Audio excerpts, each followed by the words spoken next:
Oh, what's up sa inyo mga kabayan? Magandang araw sa inyo. Siyempre, mga kabayan, nagbabalik na naman tayo at tayo meron na naman pag-uusapan, no?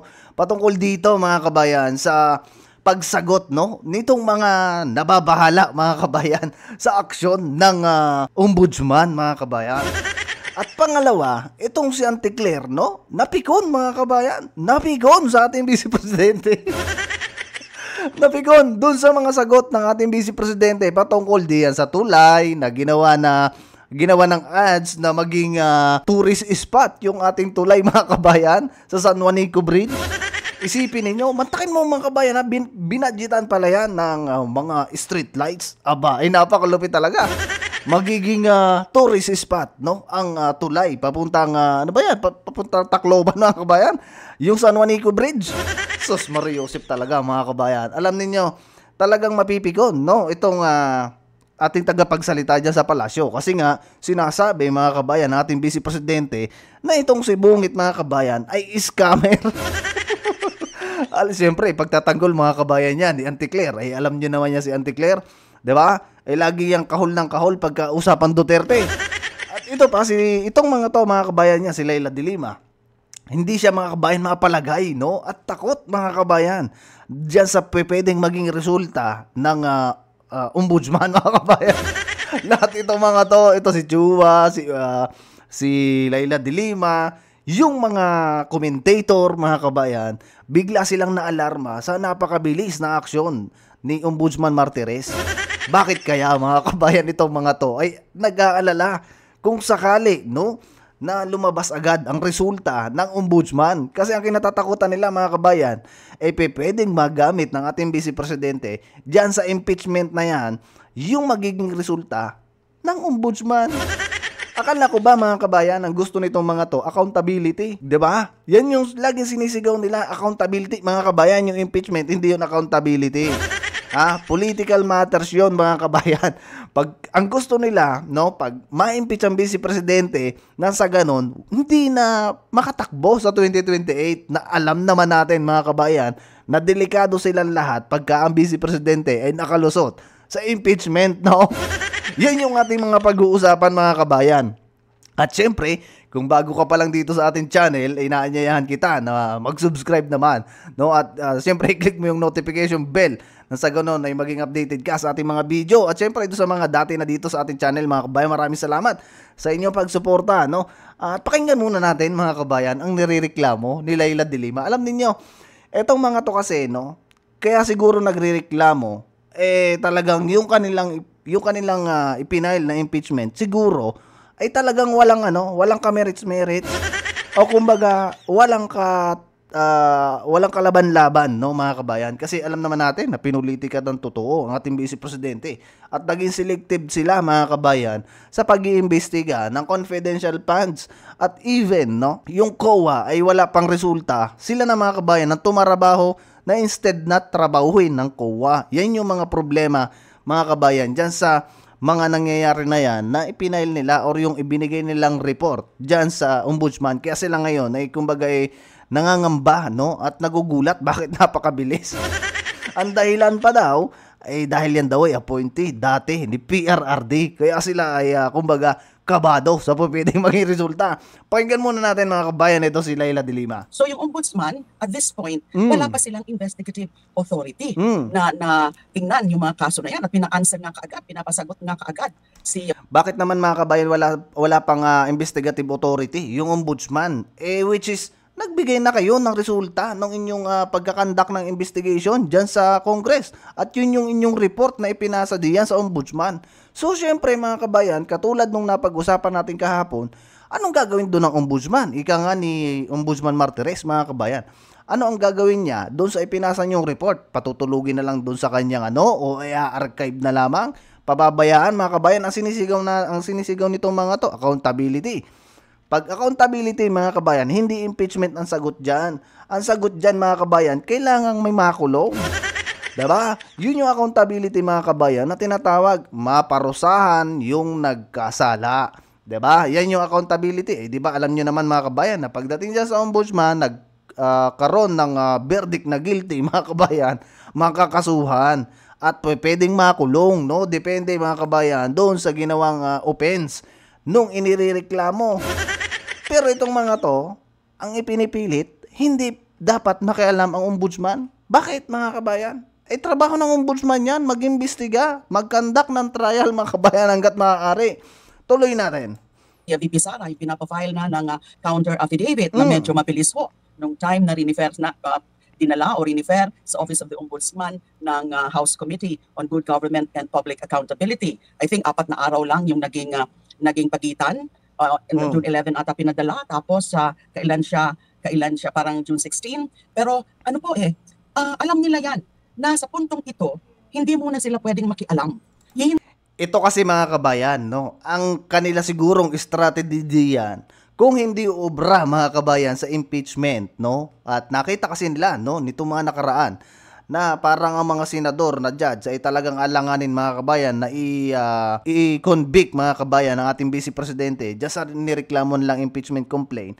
Kaya gumawa sila ng pangalawang hakbang mga kabayan, yung sa ombudsman, ipinasa nila yung kanilang mga nakalap na impormasyon, no, na sinasabi nila ng ating vice presidente may ginawang anomalya sa confidential funds.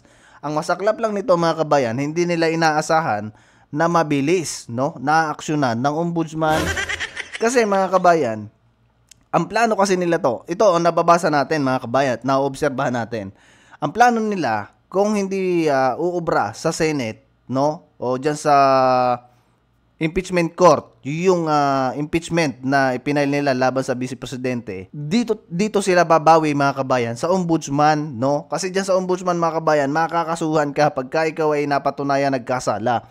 Ang hindi nila inaasahan, yung ganito kabilis mga kabayan at pwede pang mauna ang resulta ng ombudsman compare, no? Diyan sa impeachment court na yan mga kabayan. Ang masiste nito, pwede kasi mga kabayang magamit ng ating vice presidente yung magiging resulta dyan sa ombudsman kung sakaling ma-acquit, no, or kung ang magiging resulta dyan mga kabayan ay ma-dismiss, no, yung ipinail nila diyan. Ano bang tawag doon mga kabayan sa sinumiti na yon, 'di ba, na report? At sabi nga ni Ombudsman Martires, anong gagawin natin dito sa ipinasa yung reports na to? Kung hindi ito iimbestigahan, i-complain din yon mga kabayan. Ayaw lang nilang aminin, no, na talagang yun ay complain. Yun ay ano lang mga kabayan, kumbaga masasabi natin na pangalawang moves, no, na o pangalawang plan mga kabayan na gusto nilang mangyari. Kaya itong mga to ngayon mga kabayan, kabado, no, kasi nga ito si Ombudsman Martires, di ba, sinasabi nilang appointee ni dating Pangulong Duterte. Ang problema lang kasi mga kabayan, kahit pa i-appointee ni PRRD, yan si Ombudsman Martires mga kabayan, fair justice yan, no? Talagang nagpapaimbestiga yan mga kabayan, kahit na yung mga kapitan na nirereklamo, mayor, gobernador, talagang iniimbestigahan yan mga kabayan.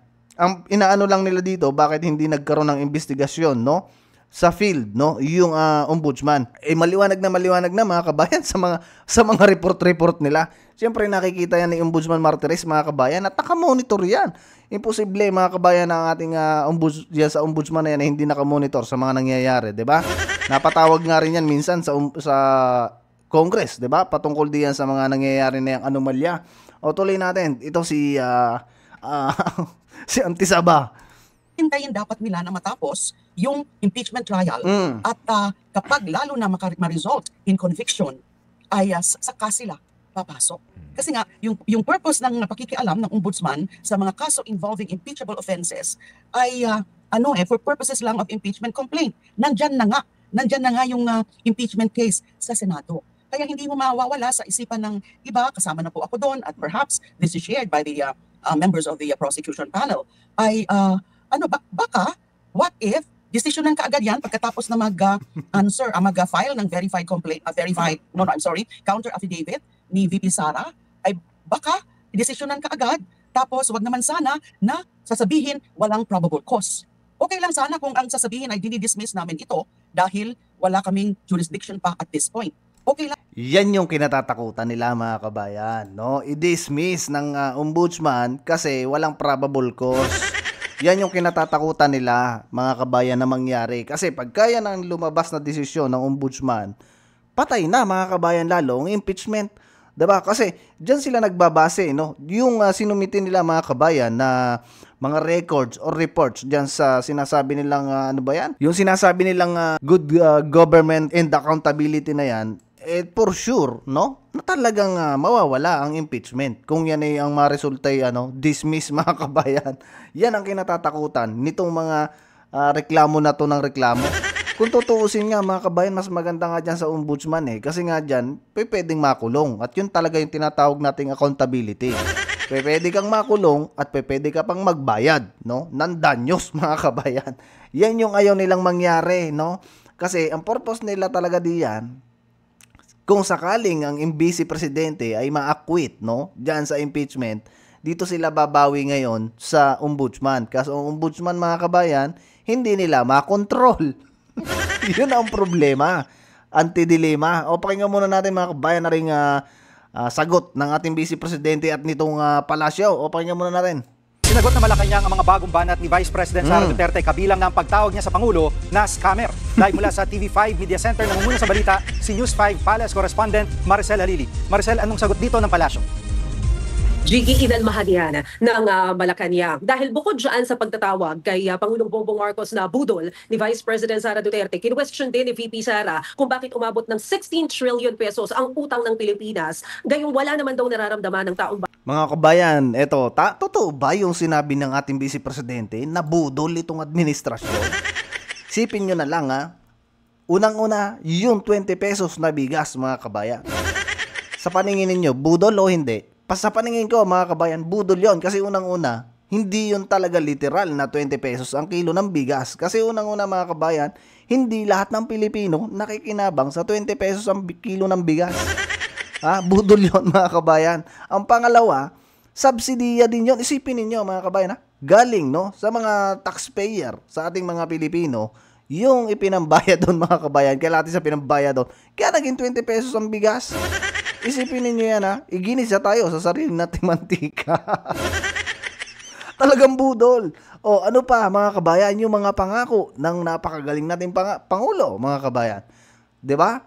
Napakarami ng mga kabudulan na ginawa niya ni Bungit mga kabayan. Sabi noon, hindi makakaano ang ICC sa atin. Walang pakialam ang ICC. Hindi tayo, wala tayong obligasyon sa ICC. Tayo wala na sa ICC. Anong nangyari mga kabayan? Biglang nakapasok ang ICC at nakidnap pa si PRRD. Di ba't budol yun mga kabayan? Salukin mo yung baha, iipunin mga kabayan yung baha. Saan ka nakakita ng mga ganong programa? Kaya may nakikita tayo ngayon mga AI mga kabayan, no? Na sinasalok mga kabayan ng baha, nilalagay sa plastic. Yun ang solusyon ng maganda programa ng administrasyon. Yung 5,500 flood control mga kabayan, budol din yon. Pinagmalaki yon sa SONA. Ano pang mga kabudulan yan mga kabayan? Yung Maharlika Investment Funds. Oo nga pala, may good news dyan mga kabayan, no? Magkakandak na yata ng investigasyon yung isang congressman na babae mga kabayan, no? Yun yung gusto nating mangyari. Budol din yan mga kabayan, yung Maharlika Investment Funds. Kasi ang sabi ni Bungit, no? Kaya daw nabuo yung Maharlika Investment Funds para hindi na mangutang. Yan yung sabi mga kabayan. Abay 3 taon na mga kabayan. Bakit puro utang ang nangyayari? Walang resulta ang investment fund. Isipin ninyo, kinuha ang SSS, GSIS, Pag-ibig, ano pa bang kinunan yan mga kabayan? Yung gold. Para lang mai-invest diyan. Nasa na yon mga kabayan? Hindi ba budol yon? Ngayon mga kabayan, nasasaktan sila doon sa retaliate ng ating Vice Presidente na sinasabing scam. Tapos, sasabihin nito ni Auntie Claire na hindi scam ang kanyang pinagtatanggol. Isipin ninyo yung Vice Presidente, mga kabayan, nananahimik, no? Walang planong tumakbo. Ginuyuguyo nila. At pinangakuan. Tuloy natin.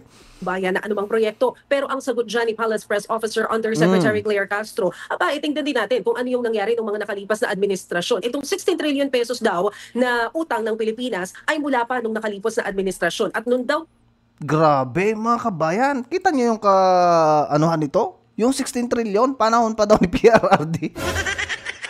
Anak ng tupaklong mga kabayan. Nung panahon ni PRRD, parang nasa 12 trillion yata. Ibig sabihin, no? Kaya lumaki ng lumaki yung utang mga kabayan. Isipin nyo, itutuloy na lang sana niya yung programa. Hindi niya tinuloy-tuloy. No? Napakaganda ng mga programa sana mga kabayan kung naituloy niya yun. Yung subway, mga kabayan, nasimula na yun noon, napatigil, no? Dahil sa kanila. At kesyo right of way na yan, ganyan. Samantalang noon, nakaplano na yon, mga kabayan. Yung railway, mga kabayan, sa parting Bicol, natenga din yon. Kasi umayaw na, mga kabayan, yung mag-i-sponsor doon. Chinese, mga kabayan, ang para mag-i-sponsor doon, eh. Kita mo yan? Tapos ngayon, ibabalik nyo sa dating administrasyon. Nung panahon ni PRRD, mga kabayan, may tuturingan natin na 4 lang na taon na muno. Pero mga kabayan, ang daming natapos na proyekto ng ating dating administrasyon. At pangalawa, makikita ninyo, sabi nga ni PRRD, look around. Kayo na ang humusga kung may natrabaho ba siya o wala. Modernization ng ating kasundaluhan. Diba? Sa panahon ni PRRD, makikita ninyo, mga kabayan, na talagang namomodernize yung ating mga kasundaluhan. Ngayon, mga kabayan, ano ba nadagdag? Anong nadagdag, mga kabayan? Pahiram ng Amerikano. Yun ang nadagdag, mga kabayan. Edka site. Na ngayon, mga kabayan, naku, wag naman sana. Tuloy na rin. Time ng Duterte administration, umaabot na ng higit 12 trillion pesos ang utang ng Pilipinas. Kung tutuusin daw, tumaas pa raw ito ng 115% nung administrasyon pa lamang na yon. Ang hirit pa ni Yuse Castro, mahirap talagang magpaliwanag sa mga nagbubulag-bulagan. Ika nga niya, ang hindi raw marunong tumingin sa pinanggalingan, hindi raw talaga malalaman ang katotohanan. Narito ang pahayag ni Yuse Castro. Budol? Talaga? Hindi ko alam kung sino ba ang budol. Hindi natin alam kung sino ba ang bubudol. Di talaga nito, mga kabayan, alam ni Auntie Castro, no? Na yung amo niya ang budol-budol kasi napakarami na pinangako. Isipin niyo, mga kabayan, tigil lang tigil ngayon, mga kabayan, ng subsidiya. May naririnig ba kayong akap-akap ngayon? Nung natapos ang eleksyon, may nakikita ba kayo, mga kabayan, na namimigay ng AX tupad? Magaling pa yung 4-piece noon, mga kabayan. At least yun, kada months talaga tuloy ang bigay ng gobyerno sa mga talagang kapuspalad at member ng ng 4-piece, mga kabayan. Ngayon, yung tupad akap na yan, nasa na ngayon, mga kabayan? Wala na kayong naririnig na ingay ngayon. At parang yung 20 pesos na bigas yata, mga kabayan, tahimik na rin na. Ngayon talagang budol. Binubudol kayo ng kainaman. Ewan ko na lang talaga, mga kabayan. Bakit ito si Auntie Claire, sinasabi niya, sino ang budol? Hindi mo ba nakikita na yung amo mo ang budol ng number 1? Tuloy natin.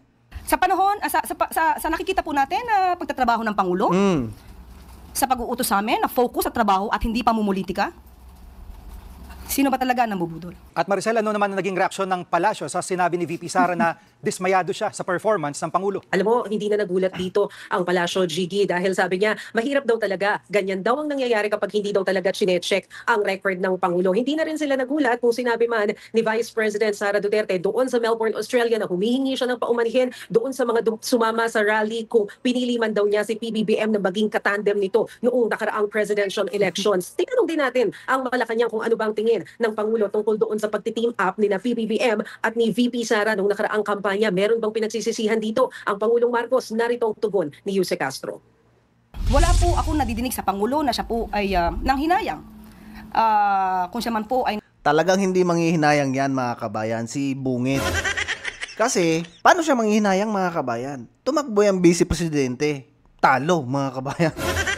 Ngayon, paano pa siya manghihinayang? Naging presidente siya nung nakipagtandem siya sa ating vice presidente. Kung hindi yan, mga kabayan, nangyari, sa palagay ninyo, kung kinalaban, mga kabayan, yan ni Bungit, si VP Sara, sa palagay ninyo, mananalo sa panahon na yon? Ay nung panahon na yon, mga kabayan, no? Ay kainita ng mga Duterte at ang mga Pilipino talaga noon, nag-iiyakan nung si PRRD ay bababa. At gusto natin na isang Duterte ulit ang uupo. 'Di ba? Kung si VP Sara lang ay nakinig, mga kabayan, kay PRRD noon, no?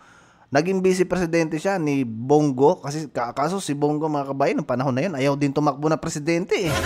Kaya walang choice, mga kabayan. Isipin ninyo, ayaw iwanan ng ating vice presidente, yung Davao. Pero bago siya umalis ng Davao, mga kabayan, walang utang, malinis. Kita mo yan. Tapos itong mga to, ganyan ang mga paratang. Sino pa ba, mga kabayan, magsisisi? Naging presidente siya dahil sa tandem nila ng unity team. Diba, mga kabayan? Natuloy natin. Nakipag-team up sa vice presidente. Kung may nagsisisi man na sa kanya ay maka-team up siya, it's their loss, not the president's. Is their loss, mga kabayan? Nako, talaga. Tunay talaga, mga kabayan. Tayo napapatawa na lang dito sa mga to. Isipin ninyo, no? sa 3 taon ng ating napakagaling na Pangulo. Ano na ba ang napatunayan niyan sa ating mga Pilipino? In fairness naman, ngayon siguro mga kabayan ay bumabawi-bawi na. Nandun yata mga kabayan sa BARM ngayon, namimigay ng libreng internet, no? Yung SpaceX ba yun? Ay, ano bang tawag doon? Yung bagong internet mga kabayan ni Elon Musk. Good job naman yun mga kabayan. Siguro naman dito sa kalahatian ng kanyang termino, siguro naman mga kabayan magtatrabaho na yan. At napansin niya kasi na talagang ang mga Pilipino ngayon wala nang tiwala, no, sa kanyang pamumuno. Sila na lang mga kabayan ang nagpupurihan diyan. Sila na lang yung nagpapagalingan na sa ganon masabi nila na talagang Pangulo ay nagtatrabaho mga kabayan. Alam naman sabihin nito ni Auntie Claire diyan sa press briefing na yan, trabahante siya mga kabayan na administrasyon na to. Alam naman sabihin niya na si Bungit ay nagsisisi o yung pangit na sasabihin niya about kay Bungit, baka siya naligwak na rin dyan mga kabayan. Baka nasa bunutan niya ni Auntie Lisa. O sige na mga kabayan, hanggang dito na muna yung video natin. Ingat tayong lahat, no mga kabayan. Nako, lalo na yang dyan sa parting Israel at Iran, no, nagbigay na ng pahayag mga kabayan ng ating magaling na Pangulo na kailangan ng ma-repatriate yung mga Pilipinong apektado dyan sa nangyayaring gera mga kabayan. Adjust muna mga kabayan sa inyo. See you sa susunod na video at ingat kayo palagi.